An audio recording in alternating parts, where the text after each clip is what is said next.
Bonjour à tous et bienvenue sur ce webinaire consacré au MOOC d'aide à l'orientation. Nous allons évoquer deux MOOC, les métiers du vivant et les métiers de l'environnement et de l'aménagement du territoire.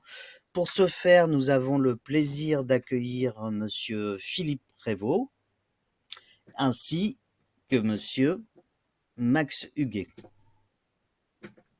Alors, si je ne me trompe pas dans l'intitulé, monsieur Philippe Prévost, vous êtes responsable des coopérations chez Agrenium, ainsi qui est l'Institut agronomique, pardon, ainsi que vétérinaire et forestier de France. Vous me corrigez si je me trompe. Et on dit maintenant l'Alliance Agrenium. D'accord, autant pour moi, j'avais pas tout à fait ma mise à jour. Et pour monsieur Max Huguet, vous êtes donc chef de projet valorisation et diffusion des savoirs en agrobiosciences chez l'Alliance Agrenium, alors? C'est ça. C'est ça? Bon, bah, je me suis pas trop trompé. Nous sommes donc ravis de vous accueillir. Pour information à notre public, ce webinaire va durer environ jusqu'à 12h25.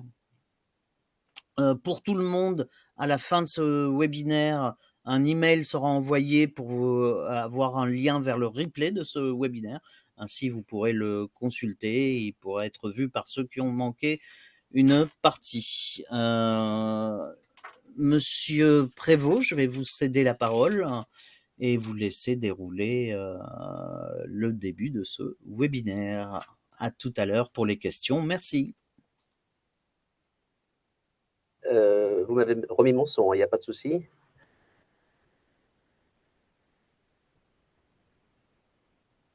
Merci de me donner le feu vert. C'est bon, je peux parler? Absolument, c'est parfait. Bon. Eh bien, écoutez, bonjour à tout le monde et merci de vous intéresser à nos différents métiers du vivant, de l'environnement et de l'aménagement territorial. Alors, effectivement, nous présentons deux MOOC. Nous avions fait le choix de faire deux MOOC au moment où on a eu ce projet collectif au niveau national de produire des MOOC d'orientation.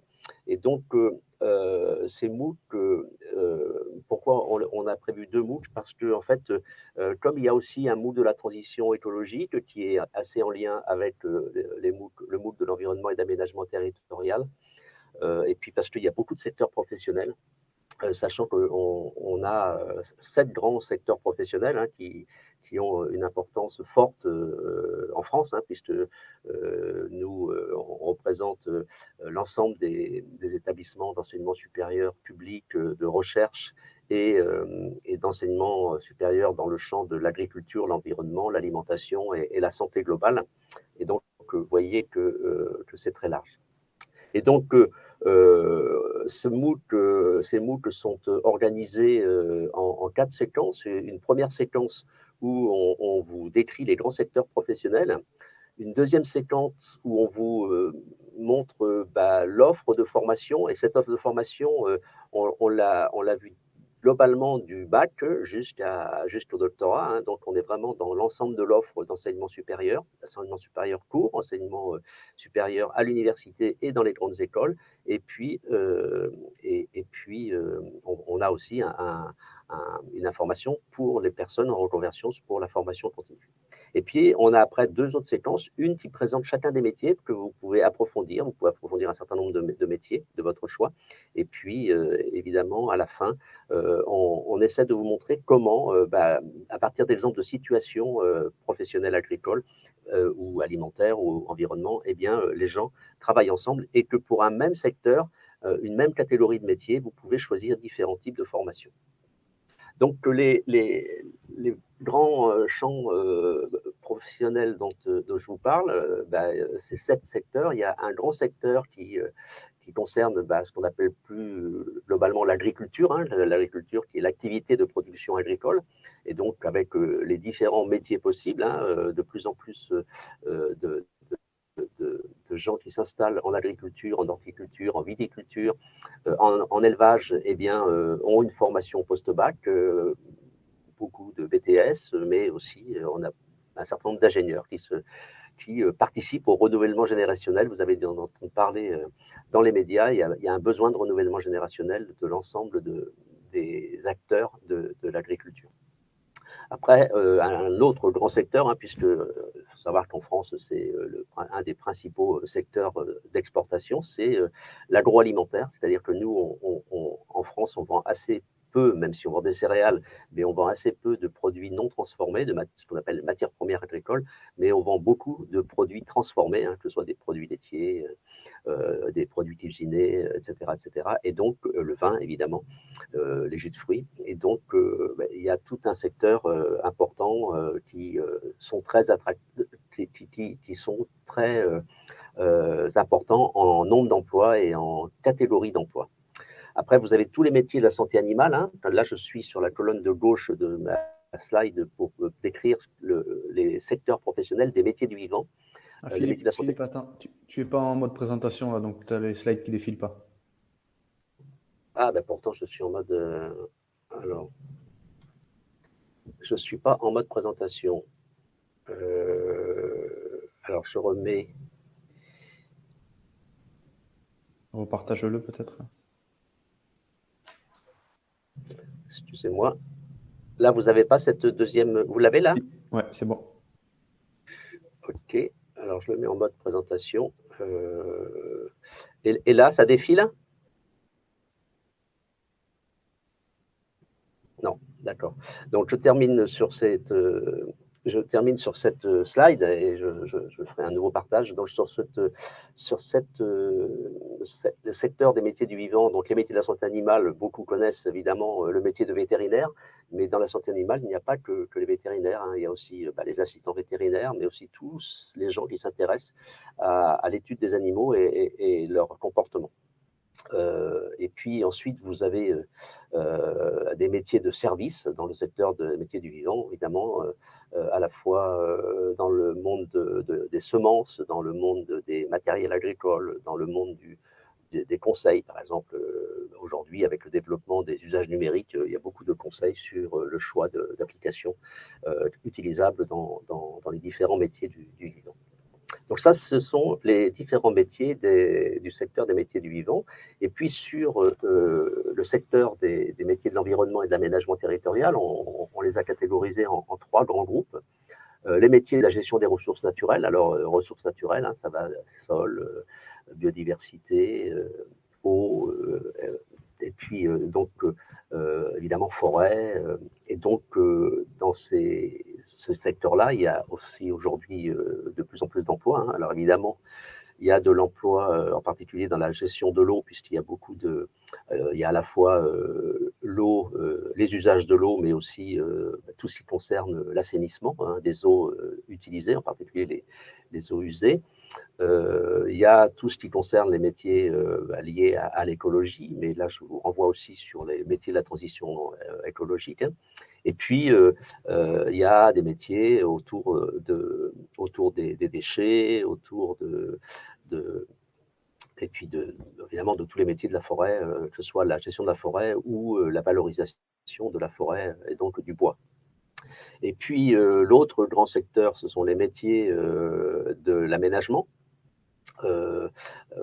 Mais aussi de la gestion des espaces naturels. Hein. Vous avez dans beaucoup de zones protégées en France et en Europe, et il y a un certain nombre d'organismes qui, par exemple, les parcs naturels ou les réserves naturelles ou autres, ou beaucoup d'ONG hein, qui recrutent des gestionnaires d'espaces naturels. Et puis, vous avez après tous les métiers liés à l'aménagement, hein, que ce soit le métier de paysagiste concepteur. Hein, en gros, c'est l'architecte des jardins à toutes les échelles. Hein, ça peut aller du jardin privé à des grands territoires avec des cartes et des projets de territoire. Et puis, évidemment, tous les métiers de la réalisation de jardins, donc ce qu'on appelle les entreprises de jardins espaces verts, donc avec là aussi plusieurs types de métiers. Et enfin, toujours dans l'environnement et l'aménagement territorial, et bien dans l'aménagement territorial, il y a aussi tout ce qui concerne le développement territorial en milieu rural. et avec des spécificités par rapport à ce qui peut exister dans les grandes métropoles, hein, que ce soit dans le domaine du tourisme, et dans le domaine du développement économique, dans le domaine du développement culturel. Et donc, il y a beaucoup de chefs de projet, de chargés de projet dans ces territoires ruraux pour lesquels, effectivement, il est important de connaître les spécificités du milieu rural. Alors, je vais arrêter le partage pour revenir à la diapo suivante, puisque j'ai cru comprendre que mon partage ne fonctionnait pas sur le défilement des diapos ne fonctionnait pas. Là, je suis sur l'offre de formation avec différentes trajectoires possibles. OK. Eh bien, ce qu'il faut savoir dans les MOOC, les deux MOOC qu'on vous propose, c'est qu'on vous donne une vision globale de l'ensemble de l'offre de formation de l'enseignement supérieur pour accéder aux différents emplois concernant les 7 secteurs professionnels, donc 4 secteurs professionnels pour les métiers du vivant et 3 secteurs professionnels pour les métiers de l'environnement et de l'aménagement territorial. Et bien pour tous ces secteurs, vous avez, à partir du moment où vous avez le baccalauréat, eh bien vous avez différentes possibilités. Et ce qui est important, c'est de savoir aussi qu'il existe de multiples passerelles entre les parcours de formation. Donc, ça veut dire que quand vous êtes bachelier, soit vous choisissez la voie classique pour aller faire une formation d'ingénieur ou une formation de vétérinaire, donc ingénieur de l'agriculture, de l'environnement, de l'alimentation, ou concepteur paysagiste ou ingénieur forestier, eh bien, vous passez par une classe préparatoire et là, au bout de 2 ans, vous avez le concours d'entrée aux écoles et vous sortez avec un master, avec un diplôme d'ingénieur, un titre d'ingénieur et qui évidemment a le grade de master. L'autre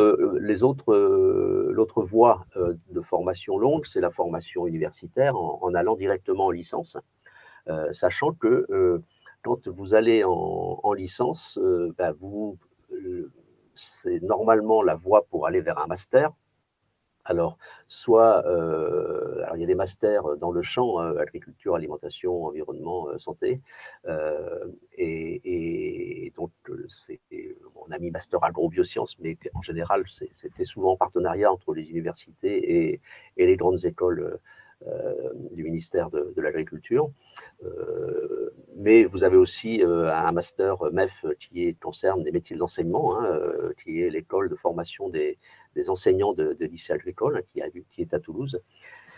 Mais vous avez aussi la possibilité en licence, en L2 ou en L3, de passer les concours pour rentrer dans les écoles d'ingénieurs. Donc, si vous ne sentez pas le profil pour aller en classe prépa, eh bien, vous pouvez passer par cette voie-là. L'autre voie qui existe aussi pour entrer dans les écoles d'ingénieurs, hein, pas pour les écoles vétérinaires, c'est la formation de BUT. Hein. Vous savez aujourd'hui que les UT ont une formation maintenant en 3 ans, hein, de bachelor universitaire de technologie, alors qui peut amener à l'emploi, mais de plus en plus de jeunes diplômés de BUT choisissent de continuer vers un master ou vers une école d'ingénieur. Et donc là aussi, il y a un concours spécifique pour les BUT pour intégrer les écoles d'ingénieurs et des passerelles pour aller effectivement au master. Sachant que le bachelor a aujourd'hui le grade de licence et donc l'intégration en master à l'université peut se faire facilement puisqu'il y a l'équivalence. Et puis, dernier type de formation, c'est les formations de type BTS ou BTS agricole dans le ministère de l'Agriculture. Et alors, c'est beaucoup de BTS, c'est beaucoup de BTSA, moins de BTS, mais par exemple, dans les champs qui sont communs comme tourisme rural, biotechnologie, il peut y avoir effectivement des possibilités d'accès soit aux écoles, soit aux licences pro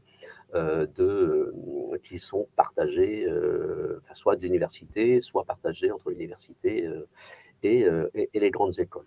Donc, vous voyez que vous avez toutes ces voies-là. Et puis, évidemment, quand vous avez un grade de master, eh bien, vous pouvez ensuite aller vers la recherche en postulant pour faire 3 ans supplémentaires d'études pour un doctorat. voilà donc pour ce qui concerne l'offre. Et puis un dernier petit mot sur le attendez, ah oui, là j'arrête le partage, pardon. Excusez-moi, hein, je vois que le partage n'est pas arrêté. Voilà. Donc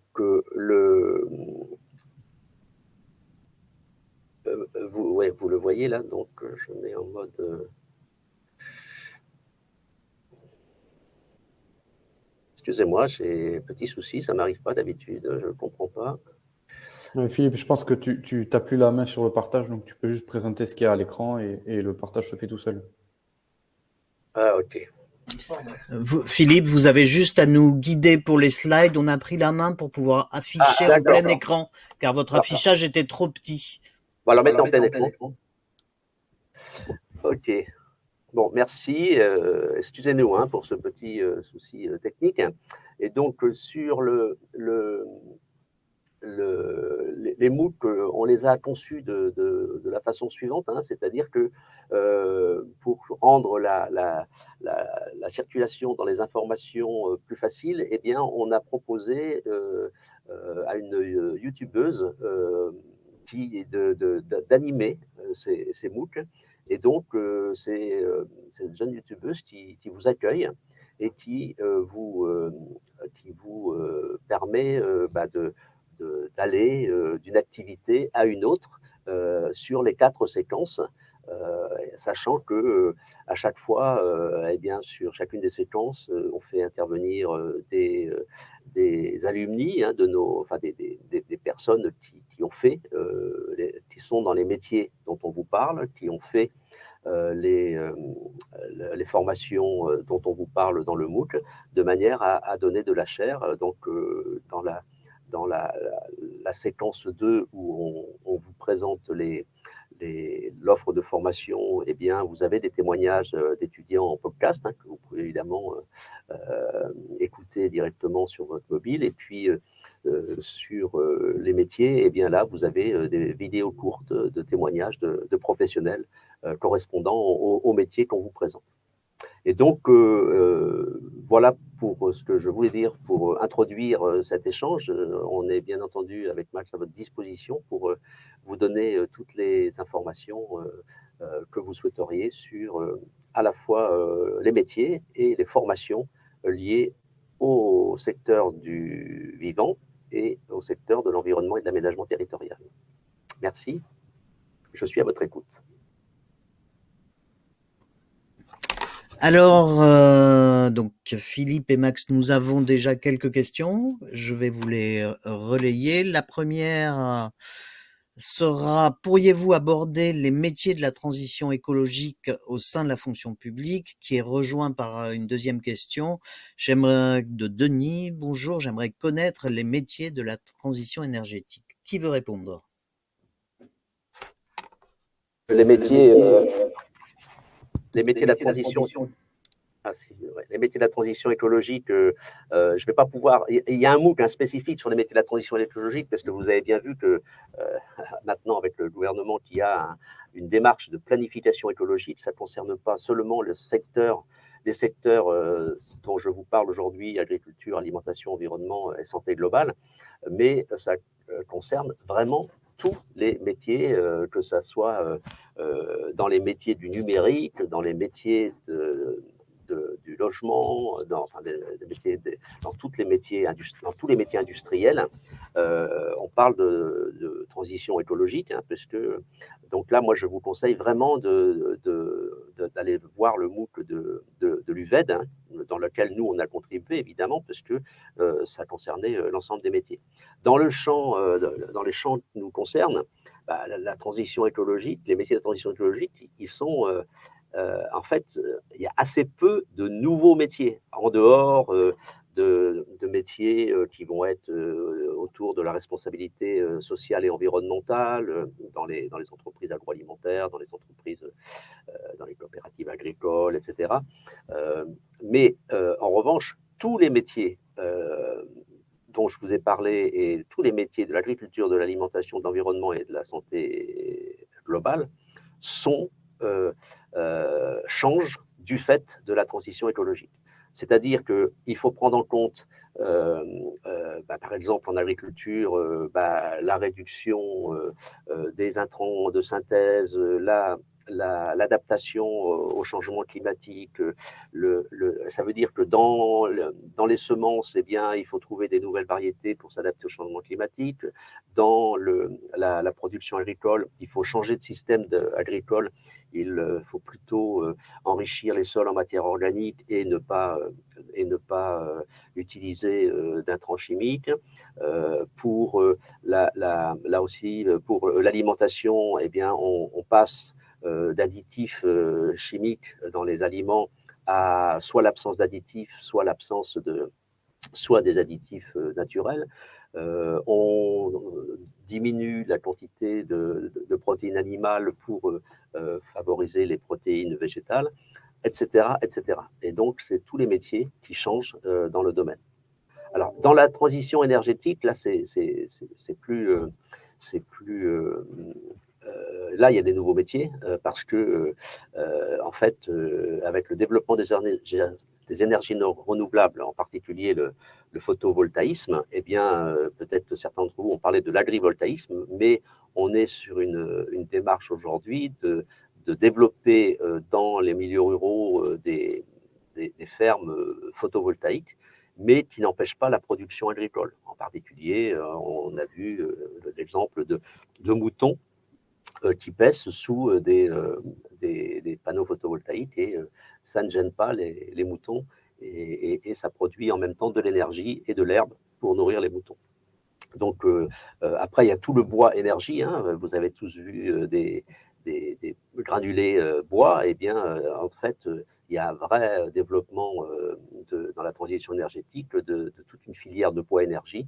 Et donc, il y a énormément de métiers dans le domaine du bois et ça va de la gestion forestière jusqu'à l'utilisation du bois et en particulier le bois énergie.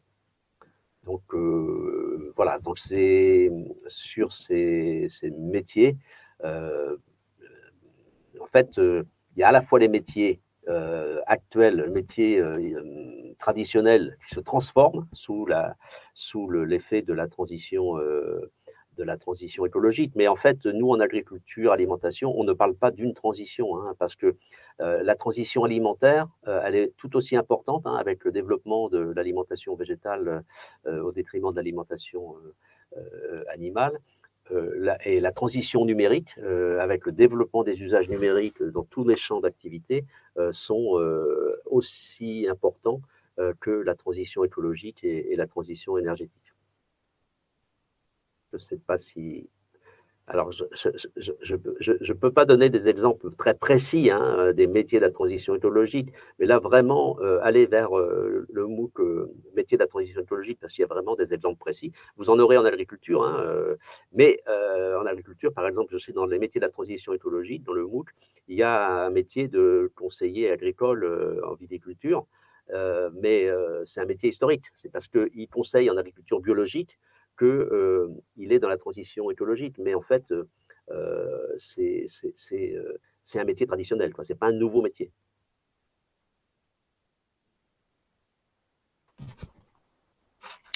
Alors, nouvelle question de Mansour. Que pouvez-vous nous dire sur les modalités pour le doctorat? Et je vais y joindre une question de Stéphanie qui nous demande vers quelle formation du supérieur peut mener le bac pro STAV. La première question, vous m'avez dit, c'était... Je vous la oui, le doctorat. Les modalités du doctorat. Oui, le doctorat, en fait, il faut avoir déjà le master, et une fois que vous avez le master, le grade de master, c'est-à-dire un bac plus 5, eh bien, il faut que en fin de master, le stage de fin de master, vous fassiez vous fassiez votre stage dans le laboratoire de recherche sur les thématiques de recherche qui vous intéressent, de manière à pouvoir ensuite, pendant ce master, et à l'issue de ce master, construire un projet de recherche au sein d'une équipe de recherche, de manière ensuite à pouvoir obtenir un contrat doctoral, puisque en fait les étudiants de doctorat sont payés pendant leurs études via un contrat doctoral. Et votre projet, le contrat doctoral peut être financé soit par l'université, soit par les organismes de recherche, soit cofinancé avec des entreprises, avec des organisations, des collectivités territoriales, avec des agences. Enfin, aujourd'hui, il y a plein de possibilités de financement. Donc, en tout cas, ce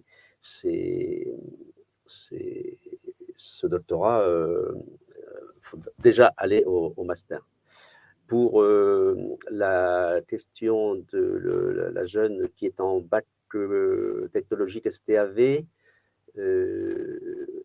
sa question, excusez-moi, là, sa question, c'était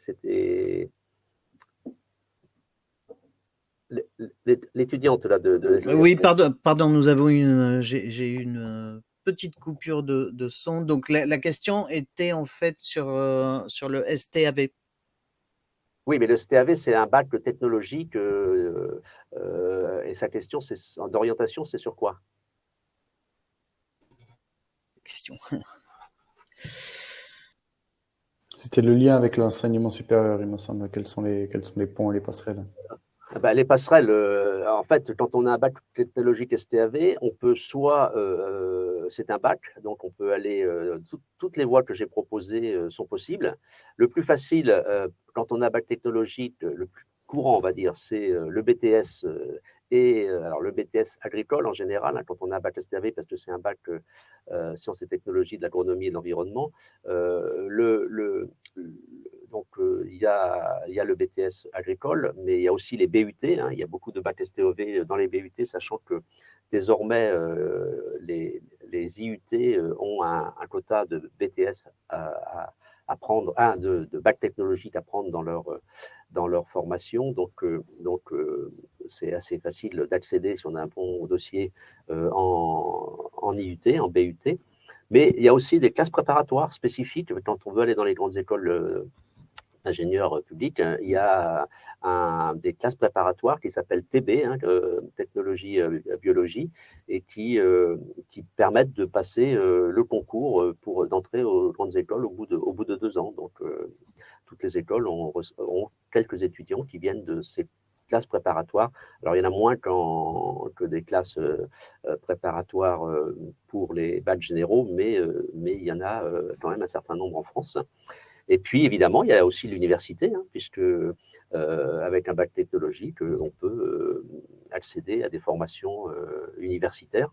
Donc, toutes les voies sont possibles. Enfin, surtout, ne pas avoir d'autocensure. C'est souvent le problème chez les bacheliers technologiques qui vont directement vers un BTS parce qu'ils considèrent que c'est la seule voie qui est possible. Alors qu'en fait, non, il y a vraiment plein de voies possibles pour les bacheliers technologiques aujourd'hui. Ce qu'il faut, c'est avoir un vrai projet et bien le défendre dans Parcoursup, avoir un vrai projet professionnel et puis avoir un dossier, en particulier dans les matières scientifiques, qui soit correct si vous voulez aller à l'université ou en classe préparatoire des grandes écoles. Nouvelle question de Issem qui se demande si vous connaissez des formations à la permaculture. Alors, les formations à la permaculture, soit il y a des formations, il y a des officines privées qui font des formations à la permaculture dans l'enseignement supérieur. On ne forme pas à un système agricole. La permaculture, pour ceux qui ne savent pas ce que c'est une approche agroécologique où on attache beaucoup d'importance à ce qu'on appelle le design agricole, c'est-à-dire le fait d'associer des cultures dans un même espace et des cultures qui sont de différentes strates, c'est-à-dire des plantes plutôt herbacées jusqu'à des arbres, c'est-à-dire qu'on mélange un peu à la fois l'agroforesterie, à la fois une approche de culture associée. Et en fait, cette démarche-là, qui est une démarche intégrée d'agroécologie, effectivement, parle beaucoup d'elle parce que en particulier sur du maraîchage, ça a de l'intérêt. Et ça permet de faire vivre des familles qui sont sur des petites surfaces. Mais c'est un système qui n'est pas utilisé dans les exploitations agricoles classiques parce que c'est beaucoup trop complexe à mettre en œuvre puisque dès qu'on associe des plantes, la mécanisation devient difficile. Donc, dans l'enseignement supérieur, on parle bien sûr de la permaculture. On peut se spécialiser en permaculture parce qu'on fait des stages, on peut faire des stages dans des entreprises qui sont sur des systèmes de permaculture, mais on enseigne aussi tous les autres systèmes agroécologiques, que ce soit l'agriculture biologique, l'agriculture de conservation des sols, et puis aujourd'hui de plus en plus l'agriculture régénératrice. Donc il y a plein de systèmes techniques qui se développent dans le domaine agroécologique, mais la permaculture, elle fait partie de ces différents systèmes. Et donc, là, vous allez.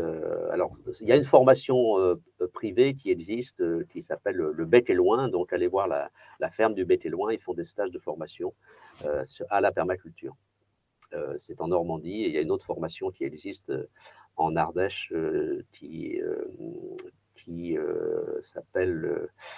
J'ai oublié, en tout cas, c'est. Voilà.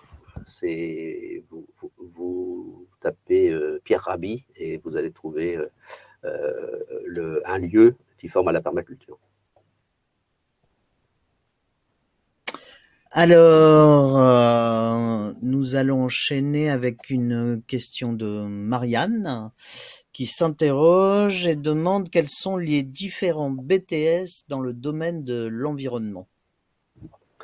Le principal BTS, c'est le BTS gestion et protection de la nature, qui là mène vers justement des métiers de gestionnaire d'espaces naturels ou d'espaces protégés, etc. Et vous avez sinon après les domaines pour les autres ressources naturelles. Vous avez un BTS qui s'appelle Gémeaux, c'est sur la gestion et la maîtrise de l'eau. Aussi, et après vous avez les BTS forestiers, gestion forestière. Voilà les principaux BTS qui mènent vers l'environnement. Alors après vous avez des BTS aussi de l'éducation nationale, ça c'est 3 BTS de l'enseignement agricole. Vous avez aussi des BTS de l'éducation nationale qui vont s'intéresser à l'environnement. En particulier, il y a un nouveau BTS qui concerne la gestion des déchets et l'économie circulaire. Je sais qu'il y a un BTS qui va s'ouvrir. Le BTS existe et il y a des nouvelles formations qui vont s'ouvrir à la rentrée. Question suivante, c'est Marie et elle demande quelles sont les formations courtes possibles dans le cadre d'une reconversion et également si c'est possible en distanciel. Là, c'est vous m'entendez, oui. En fait, c'est les formations courtes. Alors, pour une reconversion, alors ça dépend ce qu'on veut faire. Si on veut un métier pour lequel il faut un diplôme, il peut y avoir des formations courtes, mais souvent c'est des formations qui se font quand même sur une année. Moi, je pense par exemple pour tous les gens qui veulent se reconvertir et devenir agriculteurs, par exemple, eh bien, il y a un brevet professionnel responsable d'exploitation agricole qui existe dans tous les départements. Et cette formation, elle est individualisée, ce qui fait que vous n'êtes pas obligé de suivre toute la formation parce qu'il y a une partie distancielle, une partie présentielle, une partie où on valide l'expérience, et ce qui fait que globalement, ça ne fait pas un temps très long. Donc ça, c'est s'il y a besoin d'un diplôme. Parce que pour s'installer en agriculture, il faut un diplôme pour pouvoir bénéficier des aides à l'installation. Après, si vous ne voulez pas un diplôme, il y a les formations qualifiantes. Alors, il y a des formations diplômantes courtes, c'est ce qu'on appelle les certificats les CQP, les certificats de qualification professionnelle. Donc là, ça dépend des métiers que vous voulez faire, mais le mieux, et dans le MOOC, on a bien précisé les endroits où il faut que vous alliez. Il y a dans la première séquence du MOOC, il y a une partie sur et si vous voulez vous reconvertir. Et donc là, on vous donne le cheminement pour suivre, pour aller d'abord de l'évaluation de vos droits à la formation, pour ensuite choisir votre formation. Donc, en formation courte, il n'y a pas de formation diplômante courte à part des CQP, mais là, il faut regarder sur France Compétences. Hein, c'est France Compétences qui a la liste des formations habilitées en formation continue. Et sinon, vous pouvez aussi suivre des formations qualifiantes. Hein. On peut considérer que certains MOOC avec l'attestation correspondent à une forme de formation qualifiante, puisque dans les CV, les recruteurs s'intéressent de plus en plus aux formations qui ont été suivies avec des attestations de MOOC, de réussite de MOOC. Donc c'est possible aussi d'utiliser le format MOOC pour se former. Nous allons enchaîner maintenant avec une question d'Ingrid qui nous dit « Ma fille est à l'étape Parcoursup et il est très compliqué de trouver des établissements offrant des études supérieures pour les soins animaliers. Elle se demande donc si sa fille doit s'orienter vers une formation privée. » Non. Alors pour les soins animaliers, il y a des formations. Alors là, j'ai oublié comment ça.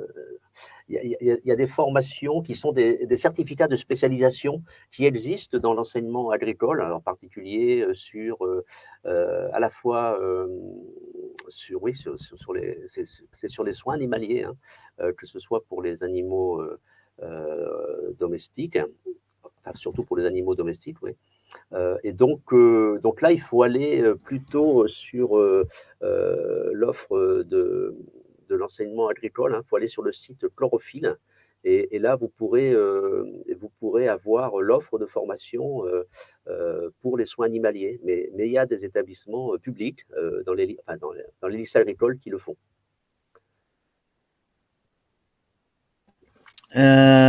Question suivante, c'est Edwina qui nous demande pour vous, l'activité QHSE, qualité, hygiène, service, environnement, s'inscrit-elle dans le cadre des métiers de l'environnement? Si oui, en quoi? Merci. Oui, alors effectivement, ces formations qualité, sécurité, environnement, c'est avant tout des métiers très développés dans les entreprises, et en particulier dans les entreprises agroalimentaires, parce qu'effectivement, il faut, dans l'alimentation, il y a besoin de preuves, et donc il y a besoin de certifier la qualité et de certifier la sécurité alimentaire. Donc ce sont des métiers classiques aujourd'hui des métiers des industries agroalimentaires. Dans l'environnement, alors ce sera surtout dans le cas, alors c'est par exemple dans les métiers du bois, mais c'est aussi de l'industrie. Dans les métiers du bois, eh bien là aussi, vous avez les certifications qui existent. Hein, par exemple, quand le bois vendu est certifié PFC, qui prouve que le bois a été produit d'une manière durable dans les forêts d'où il vient. Donc c'est aussi, mais voilà. Et après, dans les métiers de l'environnement, par exemple sur tout ce qui est gestion des eaux usées, gestion des déchets, là aussi, vous avez besoin de certification qualité, sécurité. Et donc, alors là, c'est pas sécurité alimentaire, mais c'est sécurité des analyses qui sont produites pour prouver la potabilité de l'eau ou prouver la possibilité, prouver la non la non-pollution des eaux usées pour pouvoir les remettre dans la nature. Donc ça existe, oui, un peu partout. Et alors, en quoi ça consiste? Eh bien, ça consiste à la fois être plutôt dans les métiers d'analyse, c'est-à-dire que vous faites de l'analyse dans les laboratoires pour soit voir s'il n'y a pas de microbes, voir s'il n'y a pas de polluants. Et puis, vous avez aussi les métiers qui vont être plus orientés qualité. Et ce qui fait que dans les entreprises, selon la taille de l'entreprise, vous pouvez avoir 2 emplois, un qui va s'occuper de la qualité et l'autre de la sécurité, ou un seul si les entreprises sont plus petites. Et dans la qualité, c'est tout ce qui est la démarche ou de certification pour dire, voilà, nous, on travaille de telle façon et on a telle procédure et on a tels indicateurs qui vous prouvent que on est de qualité, et du coup, les entreprises ont un label ou une certification qualité. Mais c'est aussi un métier qui fait travailler toutes les équipes dans la bonne démarche pour s'assurer que il n'y a aucun problème dans la production des achats jusqu'à la vente d'un produit, que tout est de qualité. Nouvelle question, et là c'est Titouan qui s'exprime. Quelle prépa ou quelle licence choisir pour préparer le concours vétérinaire? Ah ben, le concours vétérinaire, vous avez à presque toutes les voies, sauf le BUT, dans celle que j'ai décrite tout à l'heure. C'est-à-dire que la voie principale, c'est ce qu'on appelle, avec un bac scientifique, la classe préparatoire BCPST, hein, biologie, chimie, physique, sciences de la Terre. Et mathématiques évidemment, hein, mais il y a mathématiques, c'est dans toutes les prépas, mais vous avez là, c'est orienté biologie, physique, chimie. Et donc, évidemment, il faut un bon dossier de maths pour rentrer. Et donc, ces prépas amènent au bout de 2 ans au concours vétérinaire. Mais vous avez les autres voies qui existent aussi. Vous avez les voies de la licence et les voies du BTS. En BTS, par exemple, si vous faites un BTS élevage et que vous passez le concours à la fin du BTS, eh bien, vous entrez dans une classe spécifique qui va vous préparer, mais vous serez intégré au bout d'un an dans l'école, c'est-à-dire c'est une classe qui prépare les BTS à rentrer dans les écoles d'ingénieurs. Et puis aujourd'hui, vous avez depuis 2 ans une voie post-bac, c'est-à-dire que je ne sais pas si c'est encore temps de pouvoir s'inscrire à ce concours, parce que je sais que c'est en ce moment les dates, mais en tout cas le post-bac, c'est-à-dire avec votre dossier de bac sur Parcoursup, vous pouvez vous inscrire sur le concours vétérinaire post-bac. Avec là aussi pratiquement aujourd'hui 40% des places des écoles vétérinaires publiques qui peuvent se faire directement après le bac. Donc voilà toutes les voies possibles. Mais là, il faut aller sur le service des concours agro-véto. Hein, vous tapez sur votre moteur de recherche concours agro-véto, et là, vous aurez, que ce soit pour devenir ingénieur ou pour devenir vétérinaire, vous avez un parcours d'information. Donc, allez sur les concours agro-véto.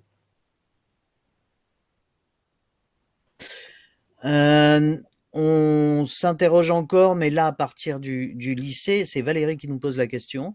En terminale, quelle spécialité conseillez-vous? Elle remarque judicieusement que la SVT est incontournable, mais quelle serait la deuxième spécialité qui serait la plus pertinente? Pour quelle formation? Elle précise pas la formation, je voulais livrer comme elle me l'a donné. En fait, il y a toutes les spécialités. Disons que c'est vrai que théoriquement, toutes les spécialités du bac sont acceptables pour ensuite aller dans les métiers du vivant ou les métiers de environnement et aménagement territorial.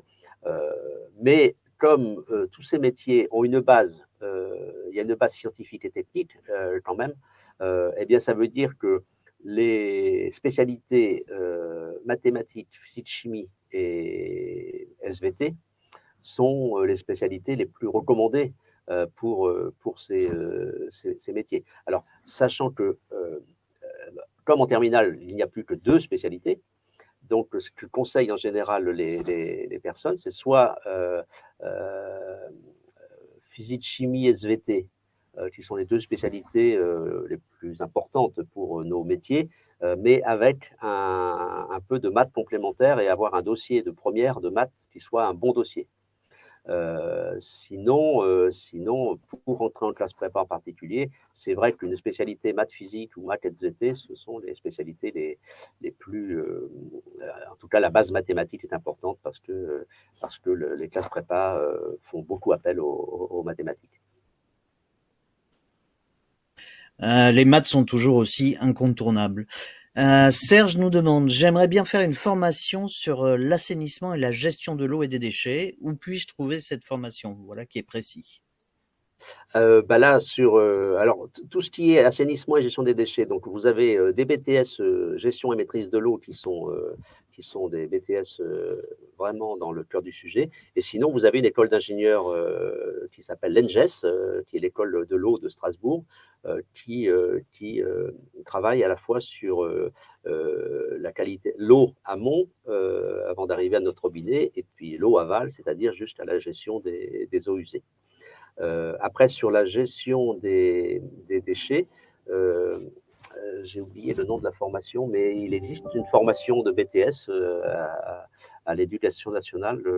S'il y a des fois un internaute qui le connaît, je ne sais plus, ça s'appelle, j'ai oublié, mais il y a une formation de BTS qui existe.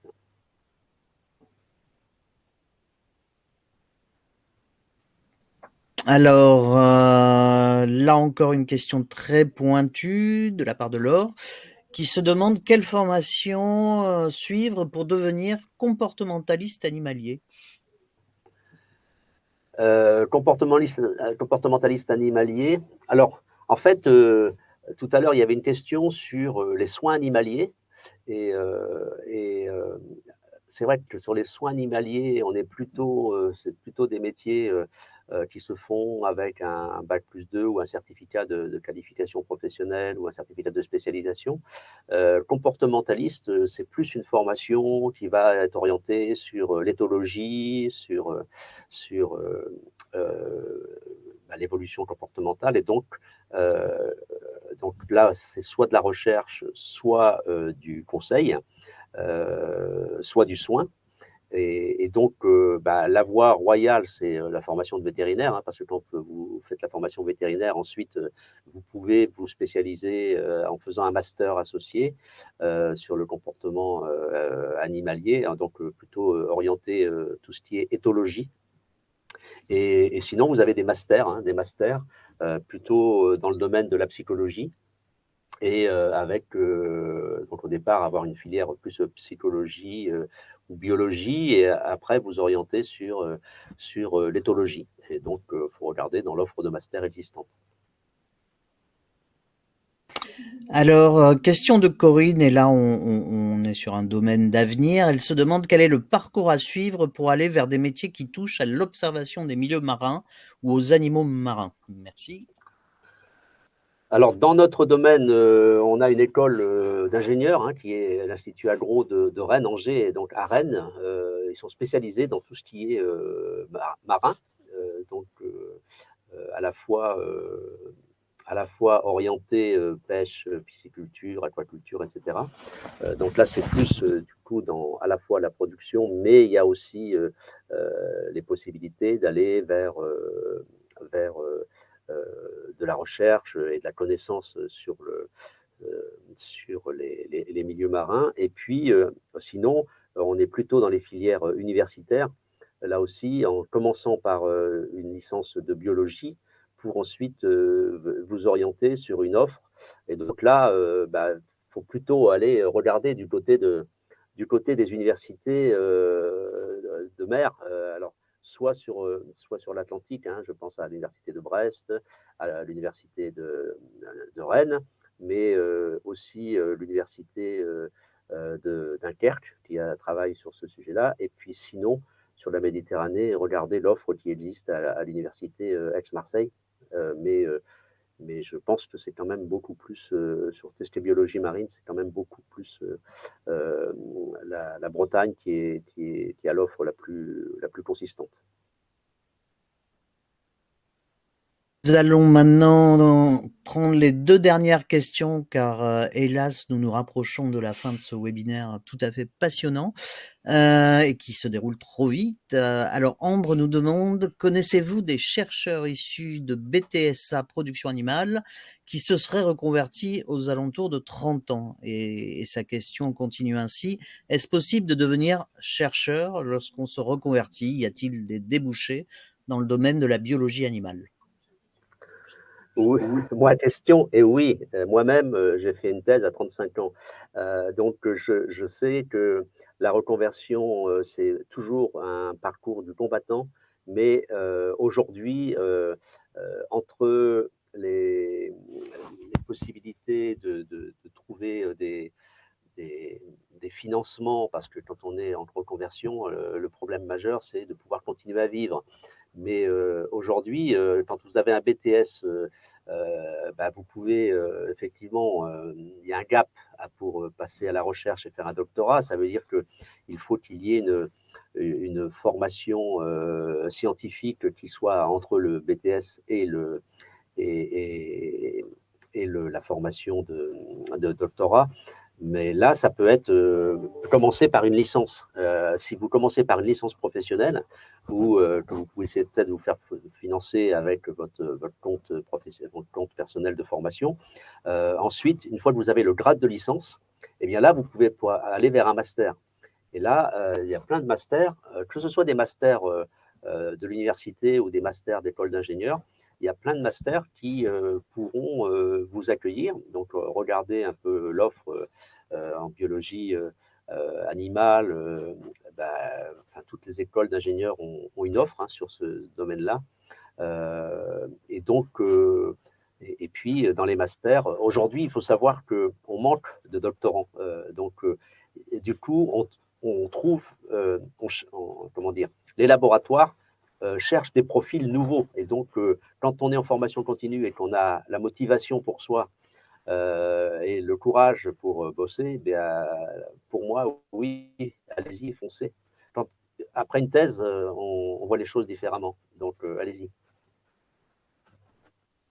Et ben voilà qui est un message d'encouragement et c'est très bien. Nous allons prendre une dernière question qui sera de Louise et qui nous demande: existe-t-il un métier pour devenir spécialiste de l'agriculture régénératrice? Je répondrai la même chose que pour la permaculture.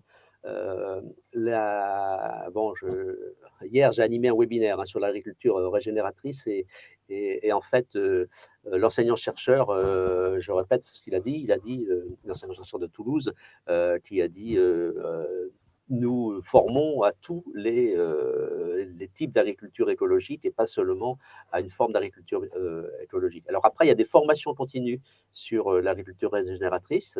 Et donc là, je vous conseille d'aller voir le site de l'ONG pour une agriculture du vivant, le site agroécologie.org. Et vous regardez ces sites et vous trouverez et vous retrouvez déjà au moins en formation continue. Mais après faites n'importe quelle formation de licence ou de master ou d'ingénieur en agriculture. Et vous regardez le programme de formation pour voir s'il parle des agricultures écologiques, dont l'agriculture régénératrice. Après, je suis sûr qu'il va y avoir, avec le développement d'agriculture régénératrice, il va y avoir une offre de formation d'officines privées. Mais attention, parce que des fois, on n'en a pas toujours pour son argent. Eh bien, cette dernière question nous permettait de conclure le webinaire. Je tiens à remercier chaleureusement Monsieur Philippe Prévost et Monsieur Max Huguet de nous avoir éclairés sur toutes ces questions passionnantes. Et pour peut-être, Monsieur Prévost, voulez-vous faire une petite conclusion, une petite synthèse de ce webinaire avant que je ferme la séance? Oui, puisque Max, qui est là, est celui qui anime le forum sur les deux métiers, sur les deux MOOC, le métier de l'environnement et d'aménagement territorial.